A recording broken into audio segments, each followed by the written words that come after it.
আমি মনে করি যদি রাশি আপনার হয়ে থাকে ধনু, ধনু রাশিতে যেহেতু শনির দৃষ্টি থাকবে, আপনারা অনেকেই আছেন যাদের কিন্তু একটা বিষয় লক্ষ্য করেছেন যে ব্যথাশুলোর কিছু কিছু প্রবলেম আপনার নতুন করে এসেছে।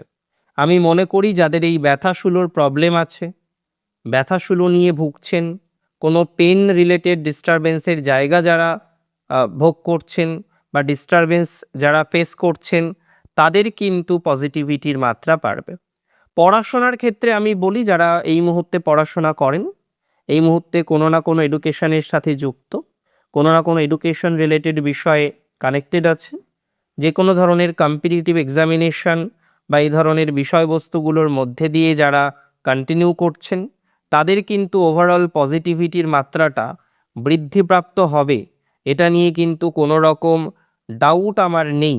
আমার মনে হয় সেক্ষেত্রে পজিটিভিটিই বাড়বে বা পজিটিভিটির মাত্রাই আসবে।